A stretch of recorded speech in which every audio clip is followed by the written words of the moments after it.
Welcome back to the show. You know, many of us have worked with someone who had a negative effect on our emotional well-being, basically a jerk. Our next guest wrote a book with scientific-based strategies to help you deal with jerks at work. Here's my conversation with social psychologist Tessa West.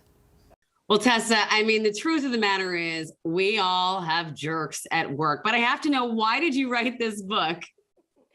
I was the jerk at work, and I think, you know, as someone who studies this for a living, you think I'd be pretty wise to avoid some of these pitfalls of becoming a difficult person that everyone talks about behind their back. But I did not, and I made people cry, and that made me really sad and upset. I realized if I am capable of doing this and I know these things, then most people probably are finding themselves in some jerky situations. You actually break down the 7 different types of jerks and how to deal with them. So let's start off with the kiss up, kick downer.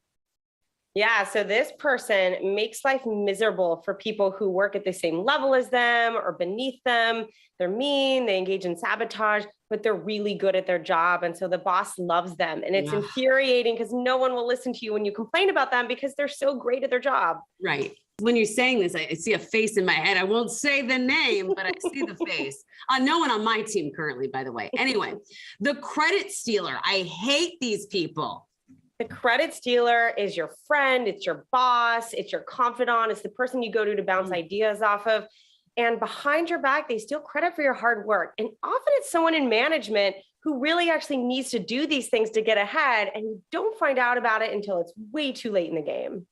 So how do you deal with the credit stealer? Do you go, hey, that was my idea? Because that seems a little petty. Yeah, you know, we all make the mistake of kind of yelling at the person in the moment. And I think the best strategy is actually one that's a little more proactive. Think ahead of how you're going to get voice at work, what it's going to take for you to be heard. And often it's things that are a little surprising, like becoming someone the boss goes to for advice, knowing who the good team players are and who the weak team players are. Once you're known as an expert, once you have that status, then your ideas will stick to you and only you in those critical moments. That is such a true statement. I feel that. All right. Who is the bulldozer? The bulldozer is that person who takes over your Zoom screen. They talk too much. They have no inner monologue. But I think the worst kind of trait of the bulldozer is they go behind the scenes to sabotage you. And they often do this by questioning the process by which decisions are made.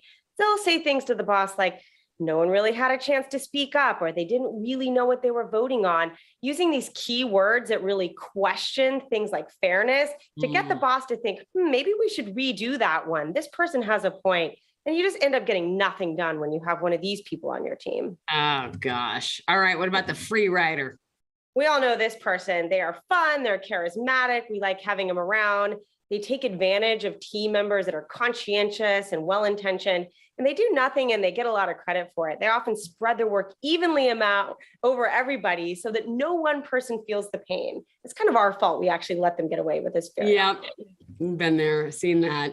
The micromanager. We've all had one of these in our life. Oh, yes. So if you work for a micromanager, you work the hardest and you get the least done.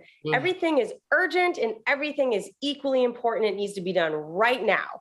And I think, you know, these folks tend to not know how to step back.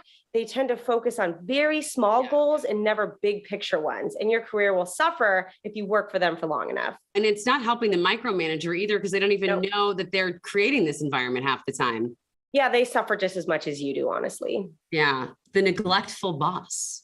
So ironically, neglectful bosses tend to also be micromanagers. They go back and forth between these two different traits. So sometimes what you get is a boss who disappears for long periods of time. They panic, they show up, they exert a whole bunch of control over you. They say, why did you do it this way? Go ask that client for more time. This work is awful, change everything. And then they disappear again. And you have no idea if they're going to actually show up and check on your work again. It's like, oh, if you didn't like it, why weren't you here in the first place? Yeah, exactly. I got to get to the gaslighter because I think that that's something that everyone has in all of their lives.